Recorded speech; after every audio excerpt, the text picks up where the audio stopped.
Hi YouTube, it's Ginny, VSGinny, and I just showed you my terrible hair. Whoops. I'm here with my week 13 post-op VSG update. It hasn't been the best couple days, and I'll be honest, I really didn't want to make a video today, but I promised you guys and myself that I was going to give you weekly video updates, so here I am updating you. Let's see. Today is Friday, June 26, 2015. Last Friday I was 427.4 pounds or 193.8 kilos. Today I'm 425.2 pounds or 192.8 kilos.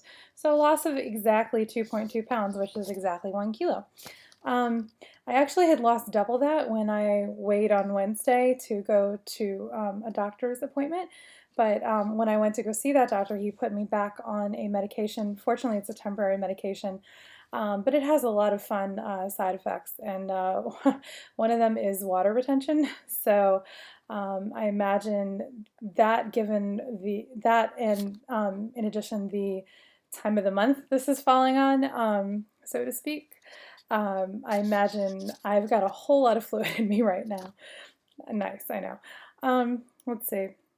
So I'll tell you guys more about that like medication in just a couple of seconds. But let me do my number recap really quickly. My high weight was 600 pounds or 272.1 kilos in January of 2014. Date of surgery, which was 28 March 2015, I was 488.2 pounds or 221.4 kilos. Total weight I've lost so far, 174.8 pounds or 79.2 kilos. And total weight loss since surgery, 63 pounds or 28.6 kilos. So awesome. Every little bit helps, right? And anything that's being added right now because of fluid is going to come back off anyway later, so who cares? Let's see. Okay, so I was going to tell you about my new med effects. Like I said, it makes me retain water, but also one of the more uncommon side effects is weight gain. So really hoping I won't have to contend with any of that. But like I said, it's temporary. Even if I did, it wouldn't be the end of the world, just for a couple of months. So, but some of the other effects it has: stomach cramping, nausea, things along that line, which I've been experiencing in spades since I restarted it on Wednesday evening. I did not feel like eating at all on Thursday or today, actually, either. Haven't felt like eating today either. It's like 6:30 p.m. and I've had like 125 grams of cottage cheese.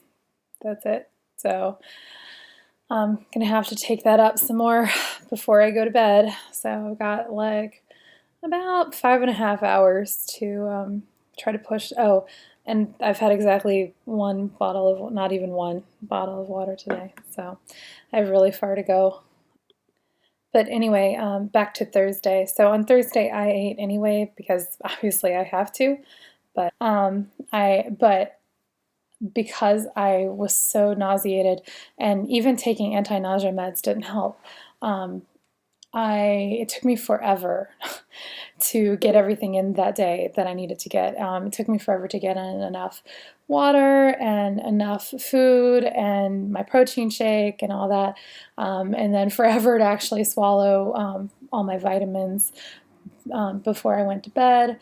So consequently, I went to bed really late last night, like super late, ridiculously and inexcusably late. Fortunately, I have a very forgiving and understanding husband. When I have an occasional night like that where I have to be up late to finish things, he just will, go on to bed. We still, say goodnight, and I turn the light out for him and stuff. But and then I just come to bed later. But I'm very lucky to have someone that's as supportive about things as he is. I'm also glad that this is not something that happens to me on a super regular basis. It's getting less and less common the further out I get from surgery. And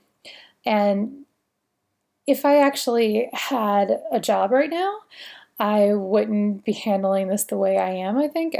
Well, I mean, I would be up earlier in the mornings than I am now, so I would have more time during the day to get things in anyway.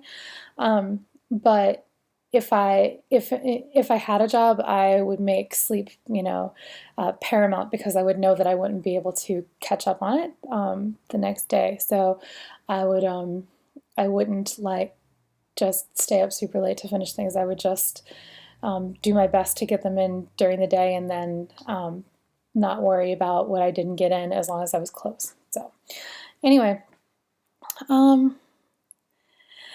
yeah, I really want to thank those of you who shared and liked and commented on my video last week.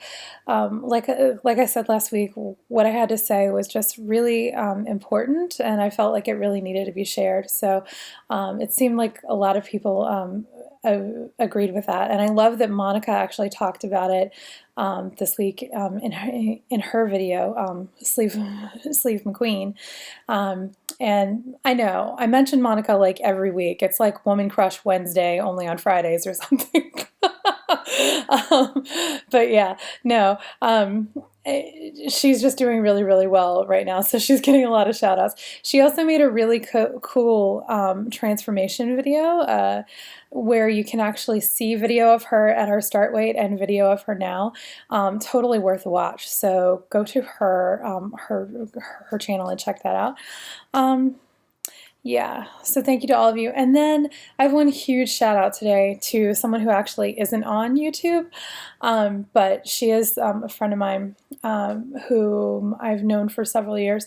She actually started out, many of you are like astonished at how high my start weight is and how far I've come. Well, Donnie is an amazing success story.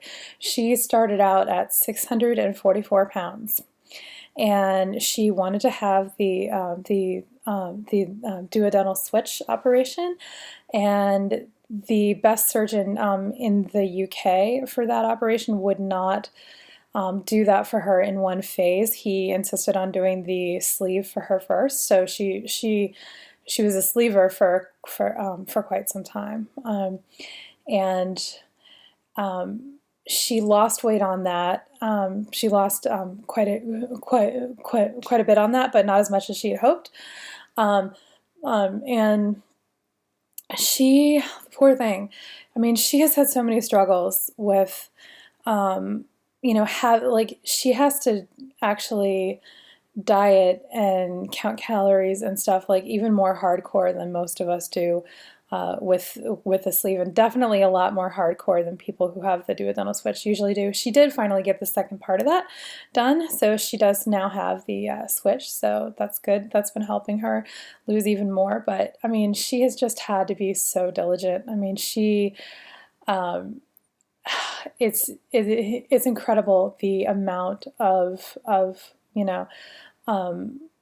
like effort that she has had to put into it, like above and beyond what most people do. And the reason I'm talking about all this now is that today she just found out that she's down to 297 pounds. And so she's just made it under the 300-pound threshold. And like me, she has been large for a very long time. She was even heavier than I was in high school. I was 325 pounds in high school. Donnie was 450 pounds. So it has been even longer for her since she's been in the 300s than I think it has been for me. And I can't even, I'm sorry, in the 200s. See, I can't even process it. I can't even tell you when the last time was that I was in the 200s. It had to have been middle school. It's crazy. So so for her, it's been even longer, I think. And so I'm so happy for her that she's finally made it there. And she still has further to go. Her surgeon's goal for her was actually 280 pounds, but she's doing really well, and she plans to actually exceed that. So I'm wishing her luck and sending her tons of support. She's also an American expat, but she's living in the UK with her husband. So we have a lot in common. So Donnie, Good job. And I really, really wish you well, and I know that you are just going to conquer this and get to where you want to be, and you are a hero.